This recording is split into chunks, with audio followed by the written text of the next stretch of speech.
I left my business of 20 years that I created, and it was like family to me. My employees were family to me. It wasn't just like a business to make money. It was from here, my heart. I left my marriage of 30 years and I moved across the country all by myself.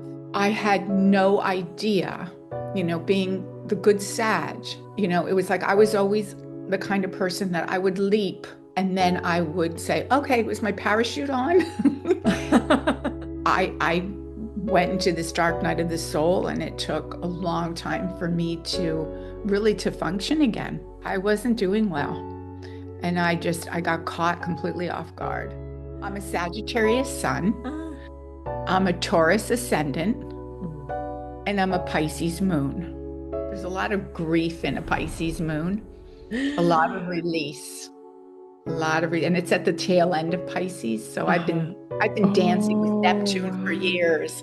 I know what it's like to completely disappear from your own life. How has it been for you, actually, this 2025 that is almost ending?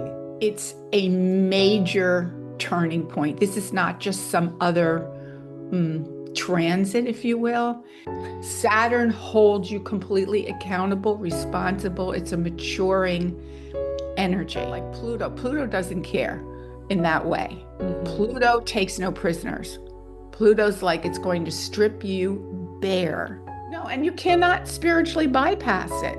Yeah. You cannot.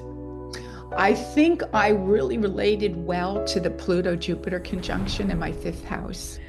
What evolutionary astrology teaches us is the depth. There's so much, it's always the why. Every single planet and symbol in your chart, there is a why behind it. And that's the question that Pluto asks. Why? Right. Why were you born with the sun in Aquarius? Yes, why? Don't talk. And I started with going to the conferences or the workshops, the 3-day workshops that Stephen Forrest offered then in California. I discovered through him Jeffrey. And Jeffrey Wolf Green, the founder of EA. And when I discovered Jeffrey, my whole world changed. It was like, wow, this is what I'm here for. I'm a humanist. And I believe in the power and potential of the human spirit.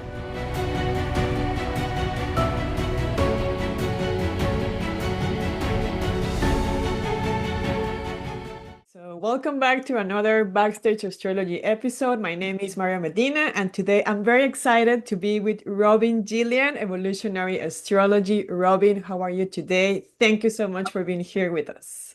It's a delight, and thank you. I'm thrilled to be here and share my story. My love for astrology is never ending. It excites me.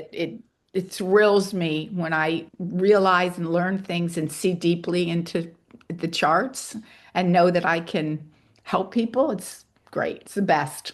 It's a gift. That's awesome. Yeah. Jillian, tell people a little bit for those who don't know you before I ask you about your backstage story. What type of astrology do you do? What's your expertise? And what are you working on these days? Okay. I'm an evolutionary astrologer, which is, I think of it as a very specialized branch of astrology because it assumes reincarnation. Okay. And beyond that, it's a clear map of how the soul has come into this life, what the soul is here to accomplish, where it's been. You kind of pick up on where it's been, what you're working through, your talents, your skills, the challenges within that, the even as much as showing where the traumas have been and what you need to work through. So for me, it's a gift that God gave us. That's how I see it. And it's a map that allows us to not only just understand more about who we are and our purpose, but when you really get into the charts, and I don't know if a lot of astrologers use the phases. I'm huge on the phases. because that shows where you're at in the process. And just, as far as people understanding that, you just look at it as the cycles of the moon. Uh-huh. We have our new moon, we have our, waxing moon, we have, excuse me, full moon, waning moon. It's a whole cycle. But the planets do that with Mm. each other. And that shows where we're at in the process so that we can energetically feel into it and move it in that way. Or in the case of an ending phase, release it, let it go, know that it's coming to a close. Yeah, and we were just talking before recording, starting the Yeah. recording about Neptune and Saturn and Yeah. how we're living it, no? How has it been for you actually, this 2025 that is almost ending? Yes, yes, it's a major turning point. This is not just some other transit, if you will. Okay, I'm an evolutionary astrologer, which is I think of it as a very specialized branch of astrology because it assumes reincarnation. Mhm. Okay. And beyond that, it's a clear map of how the soul has come into this life, what the soul is here to accomplish, where it's been. Because we're at the very last of the end of the cycle, Pisces is the last sign of the zodiac, as you know. Neptune just went back from Aries into Neptune in its retrograde cycle, which means it's going backwards, okay, or appears to be going backwards. And so it's culminating, it's finishing up lifetimes of karma um, of how we have known meaning in our life, um, deep, deep meaning, how we've connected with source or spirit, or even if you don't see it that way, not everybody does. Um, it's like a coming to just, you could say nature. It's just like being a part of the all that is, so however you see that.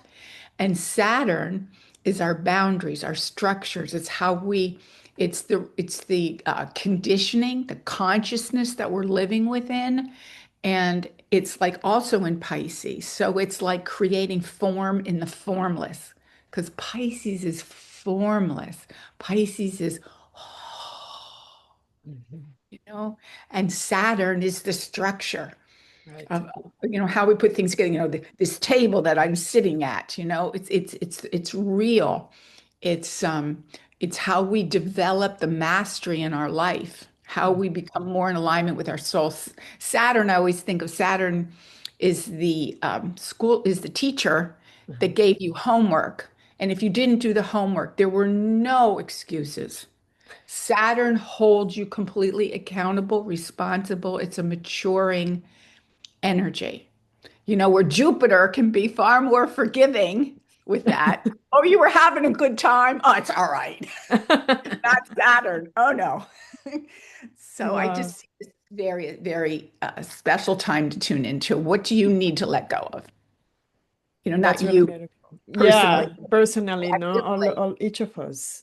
Correct. So, Jillian, tell us about your big three. You want to share with us your sun, your moon, your rising sign so people get Sure. the vibe? Sure, of course. I'm a Sagittarius sun. Ah, I'm a Taurus ascendant, mm. and I'm a Pisces moon. Oh, what a mix. Yes, Ha, and ha. it's and what's really interesting is my moon, but my moon is also the tip of a yod, a very, very strong yod, the finger of God it's called. Yeah. And it's relating to Pluto and Jupiter and Mars and Neptune. So, in other words, the point is that the moon is getting an incredible amount of energy in this lifetime to develop. It's although God kind of said, they call it the finger of God. So it's Mm-hmm. like God said, you will develop. You will develop this. Pluto doesn't care in that way. Mm-hmm. Pluto takes no prisoners. Pluto's like it's going to strip you bare. You cannot spiritually bypass it. Yeah. You cannot. And that's why I feel like my voice is so important because I've walked through the fire over and over again, especially the last to 10 years. it's been over incredible. Moments of you're down on your knees. When they say Mhm. Pluto can bring you to your knees, I think it's a kindness. It's more like you're dropped into the dirt face down. Lucky if you can breathe through the dirt in your nose and your mouth. Really, truly. So can you Yeah. tell us more about that story? Maybe some people can relate because we are, I think, all going through really significant changes. Maybe Yeah. some are more aware, some are not very aware, but they probably feel that something's coming. And maybe Sure. it's related to surrendering, no, with Neptune, Saturn. So you want to share that story? Yeah, I'll tell you a little bit. I've written a lot about this. There comes a time in your life, and there are signposts along the way when these times are really prevalent for you. There's different things that you'll experience in your life. Oftentimes, it's through a lot of loss. Like all of a sudden, I lost my job. I came home and found my mate in bed with somebody else. I mean, like really big things. My house caught fire and burned down. I mean, and it doesn't seem to happen just one event. It seems like a couple of events to kind of really capture your attention. Way I see it is there comes times, as I said, that the soul is called to evolve. And you don't have a choice. It's referred to as the dark night of the soul. I'm sure Uh-huh. you've heard that. Everybody Mhm. has, really. And so it's when that time happens for you in your life, as far as I see it, Mhm. you always have a choice. You can numb out, you can disappear from your life, you can um, run, you compensate in a lot of Mm. different ways for that, maybe drugs or just different types of behavior. But for me, I see it as this time happens in your life and you don't have a choice but to, if you're listening, you hear the calling of your soul and it like starts whispering and then it gets louder and louder and louder till it's like if you've been to drum circles, boom, boom, boom, boom, boom, boom, boom, boom, boom. For me, that's what happened. So I'm leading up to this. So approximately 10 years ago, I left my business of 20 years that I created, and it was like family to me. My employees were family to me. It wasn't just like a business to make money. It was from here, my heart. And I left my business, I sold it. I left my marriage of 30 years. Wow. And I moved across the country all by myself. I had no idea, being the good Sag, I had no idea, it was like I was always the kind of person that I would leap and then I would say, okay, was my parachute on? And it always served me because I always trusted my intuition. I have really strong intuition. Wow. And I've always lived that way. And so I went into this dark night of the soul, and it took a long time for me to really to function again. Mhm. I wasn't doing well, and I got caught completely off guard. Wow. And the decision to leave your business, was it something you decided consciously or it was something you had to do, you needed to do? So how was that transition of or that awareness back then? Sure, it was conscious. Mm. I had grown bored with it. It was time. Ah, okay, When okay, you okay. do something for 20 years, Yeah. I constantly have been doing, I've had a lot of different entrepreneurial ventures in my life. Hmm. And so for me to do something that long, I had mastered it. I had done really well. And so it was time. It was time. So that was part of the overall transition. Whoops, hold on. That's very, very Yeah, brave to do yeah, all those yeah, changes by yourself and yeah, also yeah, consciously because yeah, most of the times we need it yes, to come or something. But tell us that's more, right. tell us about your astrological journey. How did astrology find you, or what was happening in your life when you found astrology? How was that process? A wonderful time. My mother was always into astrology a little bit. She kind of made Ah, it, I was aware of it. She didn't know about charts or anything, but she would know about the sun signs. And in fact, what was cute, I'll have to tell you this. So when I got pregnant with my daughter, my first, uh-huh. and I went to tell my mother, and I was unmarried at the time, but I went to tell my mother, and I said, Mom, I've got good news and bad news. She said, What's that? I said, The good news is I'm pregnant. And the bad news is it's going to be a Virgo. Of course, your mom knew. Yeah, yeah, So, yeah, so yeah. you told your mom it's gonna be a Virgo, and how did she react? Well, she's a Virgo. Ah. So there was kind of a play on words there. But it literally was a download. I was working, running my store, life was life, raising a family, running my business. And I was wanting something else in my life. And literally woke up one morning and I looked around the room and I said, I know what I want to be. I want to be an astrologer. Nice. That's how it was. It was that clear. And I started the process of finding teachers. Uh-huh. So walk us through that process of finding teachers because I don't know, you will tell us when that exactly happened, but today, with social media, there are so many voices. But how was that Correct. process for you of finding your teachers? Did you read books? Did you went to conferences? Like, how was that journey? Sure. Yeah, it was interesting. It was a long journey. But you know what? I trust myself to feel into things deeply. Mm. And I started with going to the conferences or the workshops, the Uh-huh. 3-day workshops that Stephen Forrest offered then Ah, in wow. California. But I went there and then I discovered through him Jeffrey. And when I, Ah. Jeffrey Wolf Green, okay, the founder of EA. And when I discovered Jeffrey, my whole world changed. It was finding the voice I had been waiting for. And then I experimented a lot with a lot of the teachers, but kept within the EA community.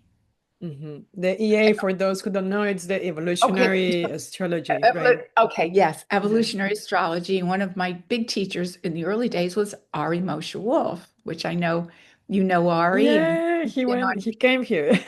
That's right. That's right. That's right. He's been was one of my really big teachers. In fact, he was even Oh, home many, many, many years ago. Yeah. yeah. Oh, that's amazing that you guys know each other.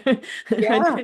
That's really cool. Yeah. So, for those who don't know, how would you tell them like the difference between any other branch of astrology and Okay. evolutionary astrology so they get it a little bit I better? can. And I just went to a conference, and I don't want to say where because I don't want to say anything, that isn't, of the highest compliments. But I just went to a conference that was not EA, and I was very disappointed. And I went because I just wanted more community. And, Mm, there's always something to learn. What I've discovered is that I stick with astrologers that are EA. What I've discovered is that different people have different skill sets, mhm, or different areas that they focus on. mhm. But I find that a lot of astrology, and I guess your question was, I'm not answering it, is what's the kind of the difference? Classical astrology to me is more shallow, Mm, surface level. What evolutionary astrology teaches us is the depth. There's so much, it's mhm, always the why.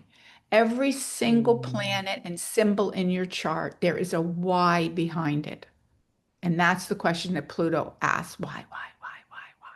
Right. Why were you born with the sun in Aquarius? Yes, why? Why? No, I'm Don't kidding. talk. Like Yeah. there's a why. And it's because it's what your soul is unfolding, what your evolutionary path is, the growth. And I say, it's on my website is I didn't choose the way the role is played. I didn't choose the system. I just Yeah. play the role that my soul chose in this life. Yeah, I love it. I have it here in your website. It's Yeah, I yeah, yeah, didn't write the script.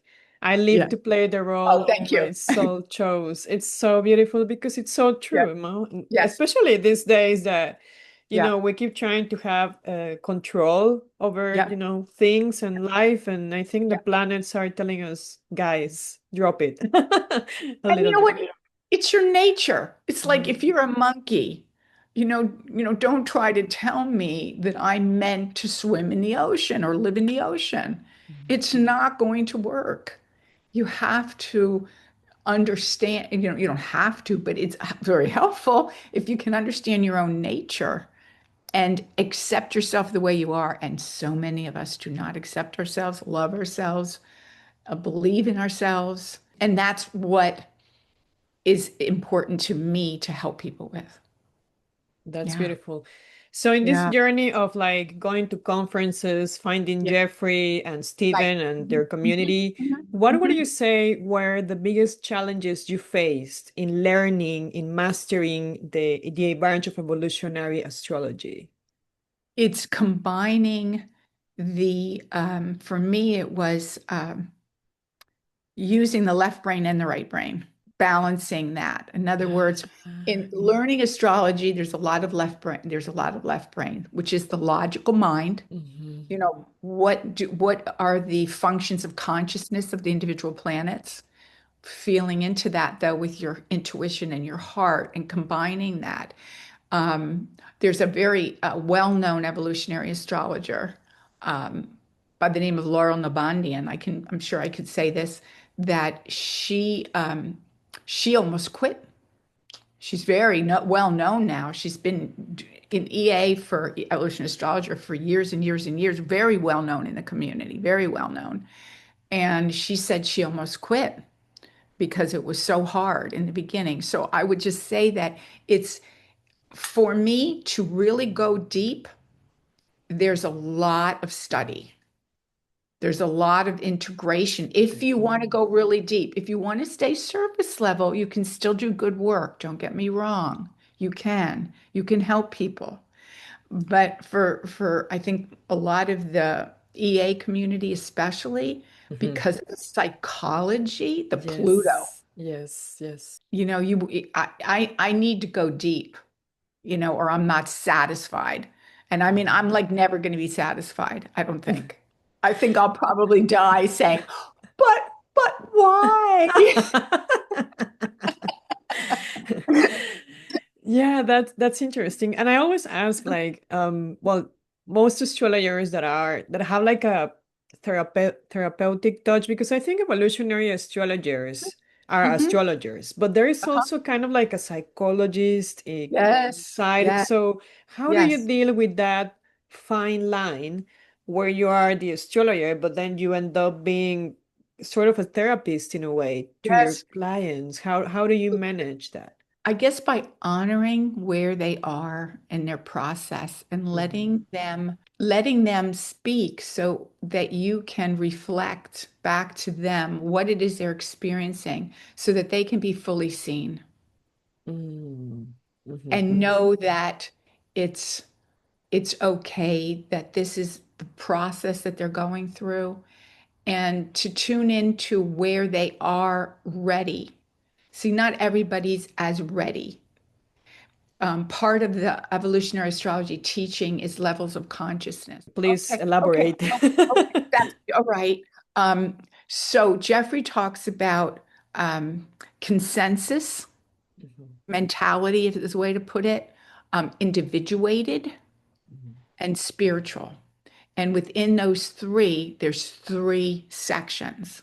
Mhm. What does this mean? When somebody, and I think this goes to people that are compatible. I do a lot of relationship work in terms of helping people understand, not necessarily couples. I haven't really got, I will, I'm sure, but haven't really, but helping them to understand about what they need in love and relationships and what's holding that, maybe how they're holding, how they're prisoners kind of sometimes within their own constructs of what it's supposed to be, that kind of thing. So it's allowing people to um, sometimes just to be seen really fully for the first time. Hmm. Hmm. It's Hmm. very cathartic. It's very uplifting. So there's the consensus, which is like, it's like, is there a difference between a second grader and a 10th grader?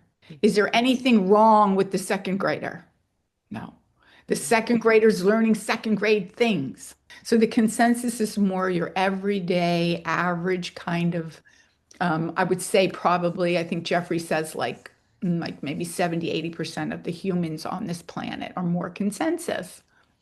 Then you go into individuated. And again, so there's a one, two, three. And it's like people that are kind of leaning out of that consensus and saying, I can start thinking for myself. Astrology. That sounds interesting. What's that about? That kind of thing. Whereas consensus would be like astrology, they wouldn't Hmm. understand that. Hmm. So then there's individuated states. And then there's the spiritual state. So Hmm. when you're in the you transition through your lifetime, these states of consciousness help you to understand and relate to your client. That's what I was trying to get at. Because somebody who has, let's say, a lot of a second house activity in their charts, the house Hmm. of values, the Hmm. house of what we need, how we embody our own self-love, our resources, our survival. What do we need to survive? It's more of I got to stand on my own kind of feeling in that second house. Somebody, let's say, and just put in a framework, somebody that's in a consensus reality, consciousness, they might be more about the things they have in life, such Hmm. as I want the new car. I want this, I want these toys, I want this. They relate more to Material, those maybe. types of things, right? Hmm. Whereas somebody who's more in the higher individuated state and or transitioning even to spiritual is not going to care as much about those things. Certainly there's a practical reality to life. Yeah, we like a home, we want food on our Hmm. table, but there's much more of a spiritual, I want to embody this. It's more about spiritual principles as part of the survival, as part of what I need, as part of what I value. Does that make sense now a little bit more, the difference and why, how you would relate Yeah. to clients in Yeah. a way? I think it does because it's definitely from what I'm hearing or catching Yeah. is that Yeah. this evolutionary astrology is not very rational. It's more about the consciousness Right, and right, working on that, I don't know, stages or ladder. And it doesn't matter if you're second grade or 10, everything is fine because everyone right. is each soul is living their own process. This is how I understood. Correct me Yeah, if I'm wrong. yeah, You were exactly. mentioning Yeah. earlier before that it was hard to, there is a lot of integration, certainly, in evolutionary astrology because it's the concepts and then this, like, I don't know how to describe it, like an intuition thing where you need to Hmm. connect. How Hmm. did you master that? Like, I'm sure it required a lot of patience and practice and self-awareness. Like, how does that happen? It was years and years and years for me. I was Hmm. so dedicated to it that there wasn't a day, even days that I was working in my business, that on my way in, it was like a 40-minute drive back and forth. And I would Wow. listen to podcasts on my way in, on my way out. And when the days that I wasn't going into my business, I would sit outside and study like for Mhm. hours. And I'd watch the hair in my arms stand up as I would see things in the chart. And I'd go like, oh my God, it's amazing. Ah, so a lot of being aware of your body reactions and like gut feeling in a way, I guess. Wow. Yes, everybody's got their skills, and some people are really good, maybe more with different aspects of the astrology or certain layers. I'm more into the transformational because I have so much Scorpio, which is about transformation. It's, Pluto rules Scorpio. So Hmm. it's like, for me, I focus a lot, and this is just kind of my thing, is I focus more on the outer planets and what are Ah, they? So, which are, Uranus, Neptune, Pluto. Mhm, because mhm. those are considered the big hitters as far as the planets of transformation. Whereas like Mars and Venus and your moon, those are more your personality. They move much quicker. They're very, very important, of course, your inner needs, your values, how you relate, how you trust, how you give. Um, what's really important to you, your feelings are very Venusian. Let's say you put that in a tight relationship where it's speaking to Pluto, then Mhm. you can say beyond a shadow of a doubt that that function is up for high, high evolution in your lifetime. Wow. So, well, I have Venus in conjunct Pluto. You have Venus in conjunct Pluto. Is that what Yeah. you said? Okay, so Yeah. then the question would be in evolutionary astrology, the question would Uh-huh. be what I would say if I look at that. First of all, you have to recognize where Pluto is, house and Uh-huh. sign. Mhm. Okay. So you really feel it, what is this soul here to evolve? What is she, Mm. where has this soul been clinging to for emotional security? Oh, wow. There's like a obsessiveness in Pluto because Pluto, the soul wants to remain secure and Pluto wants to rip everything open. That's, yeah. Yeah, yeah, yeah. So when any planet is in a tight aspect to Pluto, it's up for high evolution in the life. It's always going to be a big focal point. You could do a reading on that alone. Wow, There interesting. are so many things. And like I said, it's you have to decide why are you an astrologer? I think in the beginning, just because I really wanted to learn it and I wanted to be that, but I didn't see it like necessarily as a huge part of my life at that time, that it was Uh-huh. gonna be like I was actually going to, give up everything to do it. Right. I didn't know that in evolutionary astrology, the Yes. transpersonal were more important. So can you tell us what's Uranus about, Neptune and Pluto in evolutionary Absolutely. astrology? Yeah. And it's not really that's more important. They all work together. Uh-huh. But those are the planets of transformation. Those are the Uh-huh. big hitters. Uranus is about liberation, freedom Mm. from the known, Mhm, mhm. deconditioning, being more authentically yourself, rules this sign of Aquarius. Neptune is about dissolving. When it comes in and plays in a big important role, it just kind of dissolves everything in this mist of fog. And it's not to hurt you, but it can feel that way because your ego, what you've been, how you've been holding on and living. And there's nothing wrong with an ego, by the way. These spiritual groups would say it's about getting rid of the ego. I couldn't disagree more. We're here on Earth, on this planet for a Mhm. reason. Okay. We're here to live a purpose. Okay. Is my feeling. And I want to relate to that. That's my Taurus practicality. Okay. But Neptune is here to dissolve, to loosen up so that we can be more free to experience the love, what is most meaningful in life, surrender, compassion. But it teaches us through basically taking away anything that we're holding on to that's an illusion. And And Pluto is the core, no, planet in evolutionary astrology, isn't it? Can you tell us more about, Pluto in our charts from an evolutionary perspective? Yeah. Yeah. Where Pluto sits in your chart by house and sign. Sign is more generational, but it does play an Hmm. important role. Okay. Yeah, But it's true. more of a generational thing. But, like, for example, if Pluto would be in the first house, which is the house of Aries, okay, the way that I go into it, the first thing I'll say to myself is, okay, this person, this soul is an Aries soul. So I can go, Ah. okay. And I can start really feeling into the Aries archetype, both the positive and the shadow. And then you want to look at how Pluto relates to the other planets in the chart. Does it have a lot of aspects? Jeffrey used to say that the more aspects you have to Pluto, the more work you're here to do.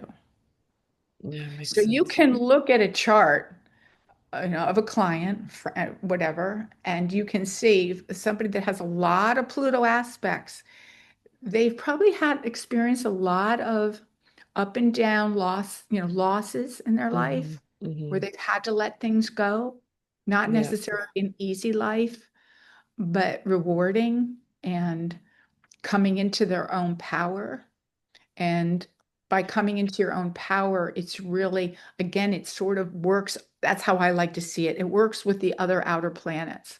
It's like Neptune dissolves what no longer we need in our lives or is opening us up Oh. in ways that we couldn't see otherwise. But first, it goes through cycles of clarity and confusion. Neptune's not straight. Neptune dissolves the ego part and asks you to be more open, self-forgiving, even would be a good Mm-hmm. word. Mm-hmm. Uh, Things like that. And Uranus comes along and says, "Oh no, we're breaking out." So it hits you and it just it destabilizes. It can be even shocking. It's also related to trauma in the chart, where Uranus lives, its aspect, Oh. Oh. and Oh. Aquarius is associated with trauma as well. Trauma Oh, sick. wow. Really? That's Mhm. news. That's news to me. That's good to know. Yeah, no, Jeffrey talked about that. There's actually, if you're interested, there's books out there. I think there might be just a book, in fact, by Jeffrey on that specific part. But again, everybody's got their thing and what they're good at, more or less. Even in EA, it's not always the same. They're going to have different approaches. They're Yeah. going to have to decide what's most important. To me, my bottom line is, how can I be helpful? It's not about showing how much I know. It's about how can I be helpful to this soul? How can I free them? I'm very Uranian in nature. Uh-huh. I don't have a lot of, well, I have some important things in Aquarius, not a lot, Mm-hmm. necessarily, but I have it in place in my chart where it's part of my roots, my deep roots, my Mm-hmm. structure. I see. And it was part of my early life, which was not great. And so Pluto has been in an opposition to that in my chart Oh, wow. a Mm-hmm. long time now. It's been going back and forth because Pluto goes forward and then it goes retrograde and forward. And because it moves so slowly, Mm-hmm. it takes a long time. So when it comes to an important point in your chart, it's not quick. It's a Yeah, it's a whole process. process. Yeah. But if you can work Interesting. with it, then you'll be happier. You'll get through it easier. You'll have greater understanding and self-forgiveness, really, because it's hard. It really is hard. I call it like I see it, Mm-hmm. you know? So what about the nodes? Because they are also very Yeah, important, yeah, no, in yep, yep, evolutionary astrology. yep. What's your view, your approach to the Yeah, node? the nodes of the moon are really crucial. It gives you more information on where the soul's coming from and where it's been clinging. Pluto is like the bottom line soul program. Oh. Everything relates back to that Pluto. The nodes are there's a south node and a north node. The Mm-hmm. south node is referring more to the past. Mm-hmm. So it's like, what realities or ways of being have you been living that you've been, again, it's like a clinging to, it's the south node, it's where you came from. It needs to grow, it needs to go to evolve. So you look at the south node with kind of an eye going, okay, what is being needing to be released here? What has been the storyline with that south node that created that Pluto, where that Pluto bottom line program is, and they fit together like pieces of a puzzle. Mm-hmm. And then the north node, again, like in astrology, or evolutionary astrology, we very much focus on polarities. So if you've got a lot of Aries energy, a lot of times, what would the healing energy look like? It would look like the opposite sign, which is Libra. Mm-hmm. Mm-hmm. So they all work that though. Taurus, Scorpio, Gemini, Sag, they work together and you can understand more about the individual placements by kind of saying, okay, just to yourself, even in your head, what would the growth look like in this? You kind of Mhm. can go, okay, opposite sign and house, where's the growth? And that helps a client to be able to see where they're headed if they embrace it, if they want to cooperate with it. And usually anybody that's coming to an astrologer wants that very much. That's why they're seeking an astrologer. Like I Mhm. would never see a client that came to me and said, "Oh, um, I want to find the love of my life. When's that going to happen?" That's not the kind of astrology I do. And I'm not saying there Yeah. wouldn't be indicators of, when there's certain openings, but that's not what I'm interested in. I'm interested in the early. So going a little Yeah. bit back into Uh-huh. your story, was there ever a moment where you said, F it. I'm never gonna become an astrologer. This is so Oh, yeah. hard. So how did you overcome? Actually, actually, what happened was when I went through my really, really dark night, like Uh, initially, like when I went through all my changes like at once, it took me a while to recalibrate. And I had moved across the country to be closer to my sons, but they were 2 hours away. But still, during that really bad period, I mhm. after years of every day, I just stopped. I couldn't do it anymore. Yeah, I gave it up. I And wasn't doing really anything with it at all for years. how what made you come back to studying again, to take it again? Um, I guess I was coming more into who my next step in life. Like I've Hmm. always been in service Hmm. and Hmm. but service at a different level. So now this was about, for me, was about the highest form of service, and that is freeing people from the illusions that they live under. I realized that I wanted to help. Specifically, this was more of a woman's business type of thing, to help women not just to look beautiful, because, women can put on a pretty dress, and put on their makeup and, they can, most women, I mean, well, they'll look beautiful, okay? But to feel it on the inside, Uh-huh. Yeah. totally different. And I wanted to be part of that transformation for women.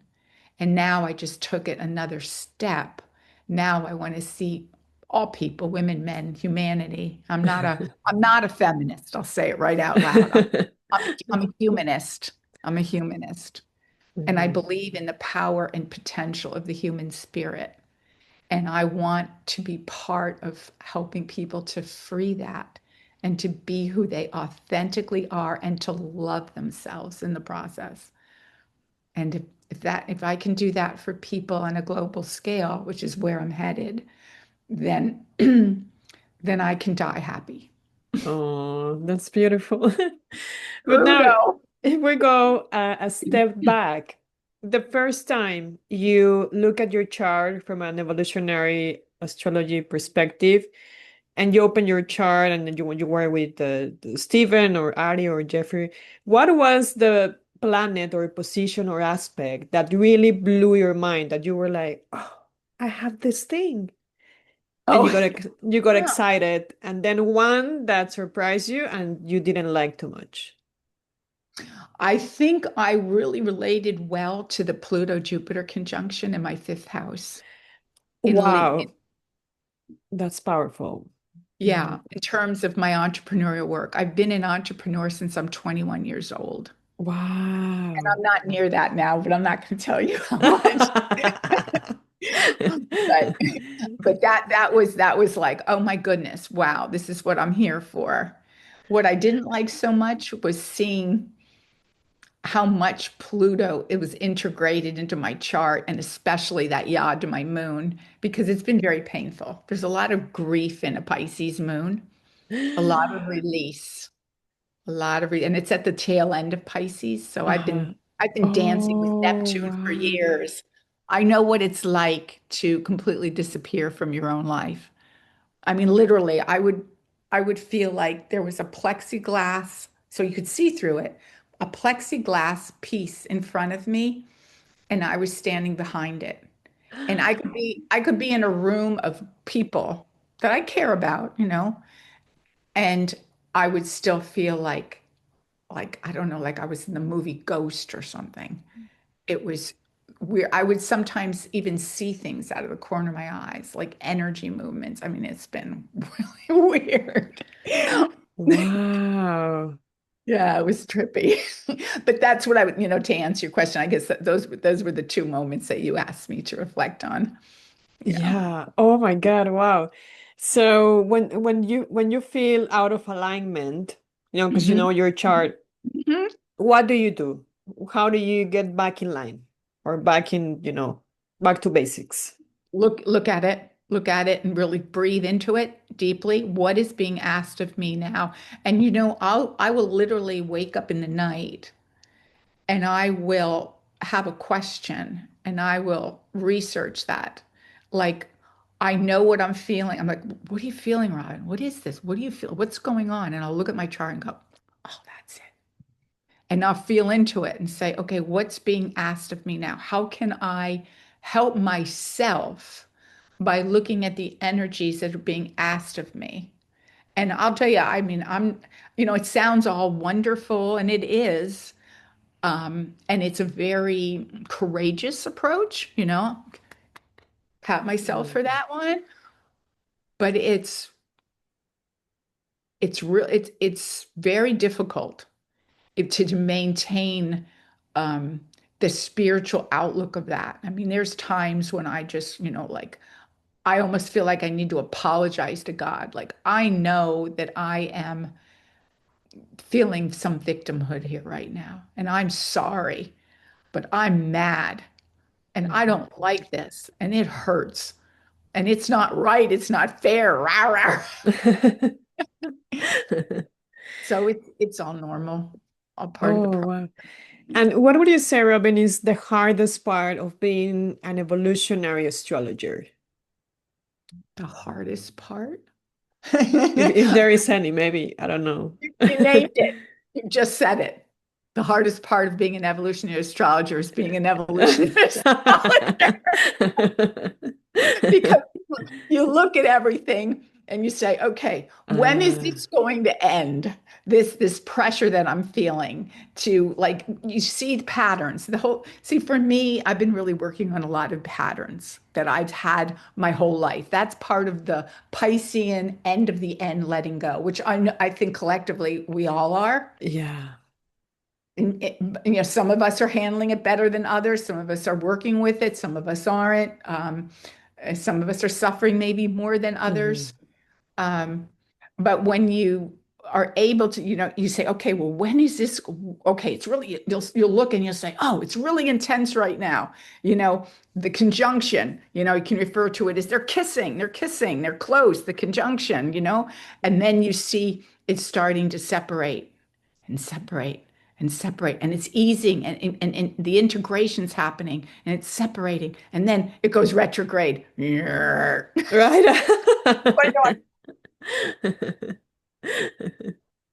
Right. But it's not going to be the same as it was Right. in Yeah, that's the true. process. But that's the hardest part of being an evolutionary astrologer for me. Now, maybe everybody doesn't drive themselves crazy, but I'm a little OCD. That's really cool. So now, if we look at the sky right now, we know there is like a small triangle between Pluto, Uranus, and Neptune.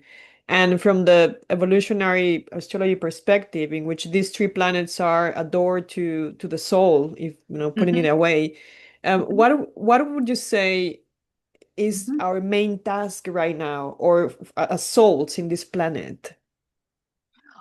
Well, I think the big one for me is, and I'm kind of just going to peek at my chart a little bit so I can tune into it a little bit better. Not mine personally, but just what's happening. Hmm. And um, it's the trine right now, the water trine, the grand trine in water is happening Hmm. right now with the new moon. True. And so that to me is a really big deal right now. Hmm. I mean, individually, there might be other, like for you, for Yeah, that example, personally for not everyone. not everybody has, Pluto on their sun or Pluto on their Jupiter right now. Right, We know exactly. anybody like that. But this water, this grand trine in water with it's Saturn, and I pull in Neptune because there is a 4-degree orb right Yeah, now. yeah. But and I usually use very close orbs, Hmm. especially on trines. Hmm. With squares, more forgiving, oppositions a little more forgiving. Hmm. But for me, trines, because they kind of fall in, I think they need to be very tight. But I Hmm. pull in Neptune because Neptune's the ruler of Pisces. And Hmm. Saturn and Neptune have been dancing for a while. Right. So got Saturn, Neptune, trine Jupiter in Cancer, Hmm. trine the Sun in Scorpio right now. Hmm. So there's a lot of, Jeffrey would say that evolution occurs through the emotional body. Hmm. Hmm. And it's like a flow going on right now, with Hmm. those planets talking to each other. Right. And um, it's a very emotional, heart opening, um, deeply transformative, Hmm. uh, uh, leaning into, Jupiter and Cancer. I don't find particularly comfortable myself. They Right. say general astrology will say it's in its exaltation because Uh-huh. Jupiter is going to expand the nurturing function. Uh-huh. But Cancer and Jupiter is a natural inconjunct. Right. Oh, So yeah, yeah, that's true. there's a rub.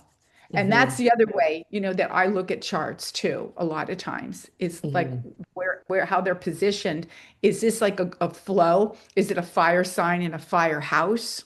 Is it, a fire planet? So it's like fire, fire, fire, fire, or is it a natural square? And then I'll ask myself, well, what is the tension then?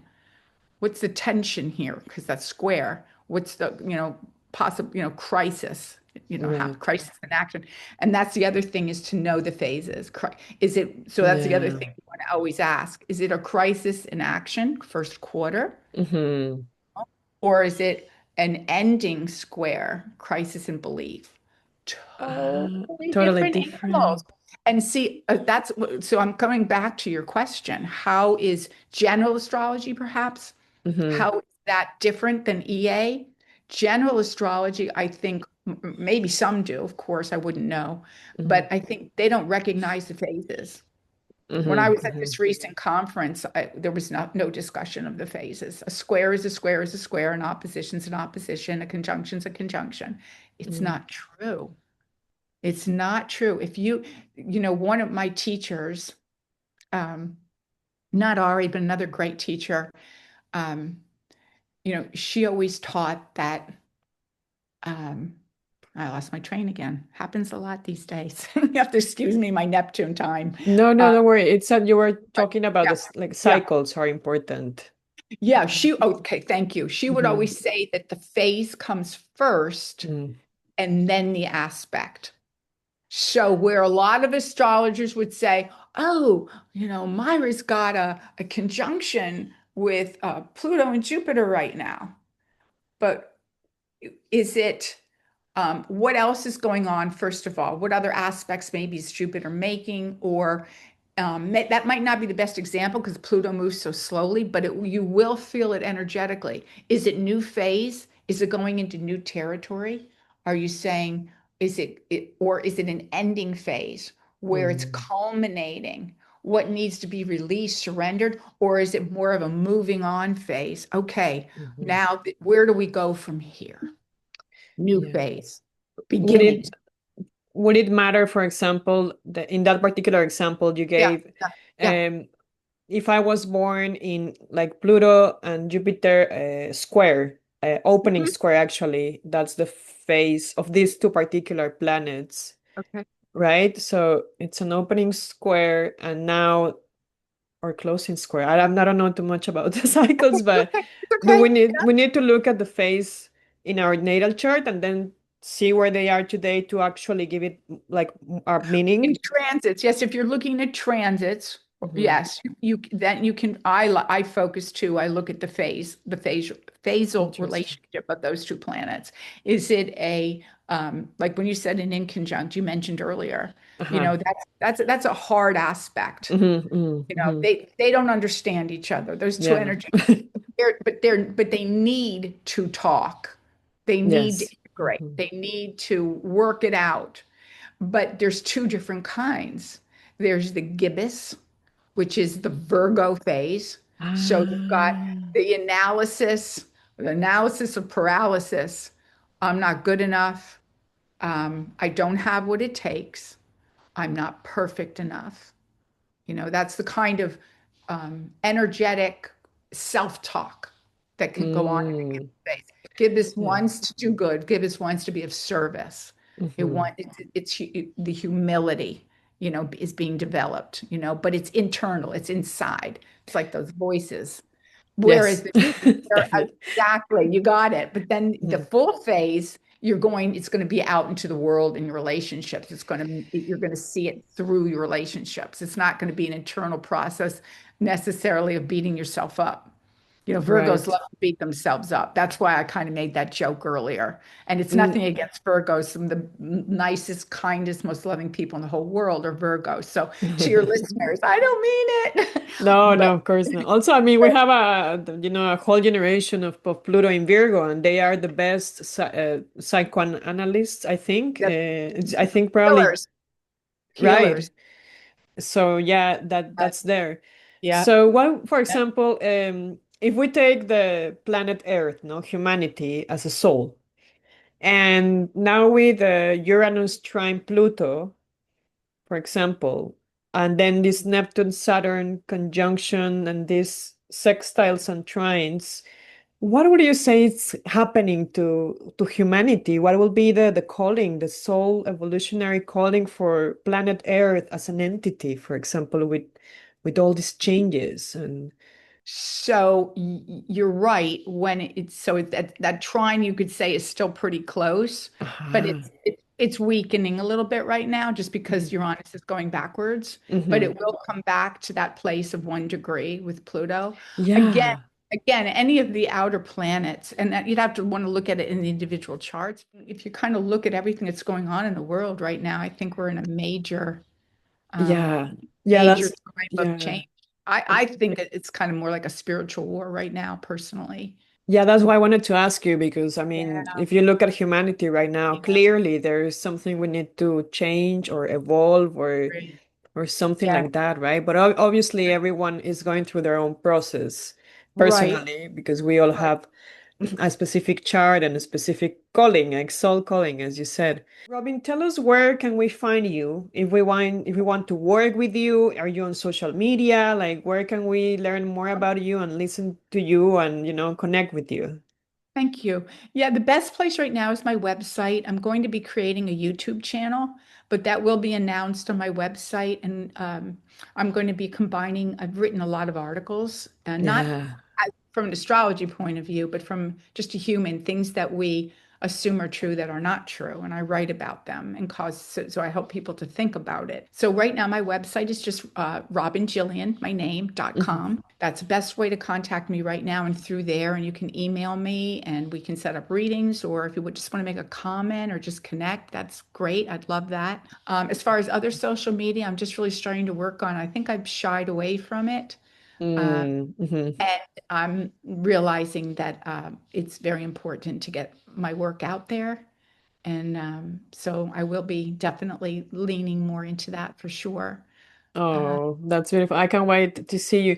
Is there any like articles or books or anything you've written before that we can read right now? I think you mentioned something before. well, I have not really about I mean, my articles are on my website. Yeah, yeah, they're here. Okay, that's one Uh-huh. thing. I did write a book, but it's a Right. memoir. It's a memoir. It talks about this whole time period that I went through when I made all these big changes. Oh, It's an easy read. It's a good book. I've had many compliments on it. So you can always look at that and see maybe this is a book you might enjoy, understanding how yeah.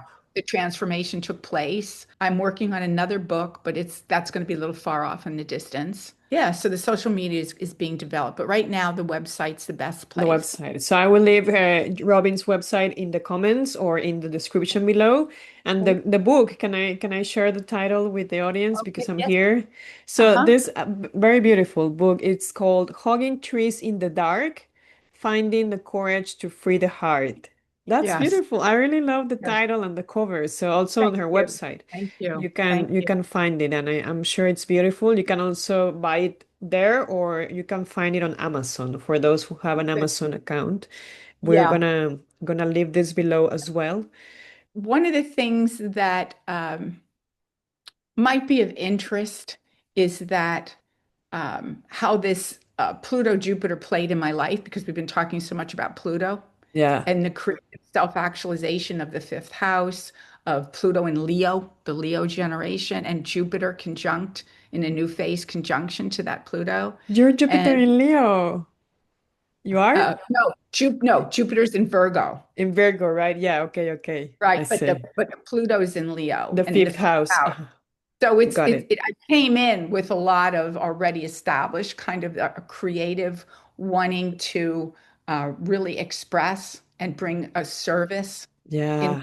life in a bigger way. And so I guess what I would say is I see myself, even with the YouTube channel, I see myself really growing. I see myself really speaking because I've walked through the fire. I haven't just looked at the symbols, I've lived it, I've Hmm. breathed it, I've collapsed under it, and I've risen, which is on my website. You'll see my symbols. Yeah, I really love your Yeah, website and the thank colors you. and Thank and you. that red, very You. scorpionic. So guys, Yeah, I'm gonna leave there the website if you want to get to know more about Robin's beautiful work and her memoir as well. And Robin, it was such a pleasure to have you here with us and oh, tell thank us you. a little bit more about the evolutionary astrologer from a kind Thank of you. like beginner's way, which is my Yeah, level. So thank you so much for helping us understand more the language of my evolutionary pleasure. My astrology. pleasure. My pleasure. And thank Thank you you. guys for staying here with us. And don't forget to visit her website or to like the video or to make a comment if you have any questions for Robin as well. You can write them below. And again, thank you, Robin, and see you guys in the next episode. And thank you. I appreciate the opportunity. I do.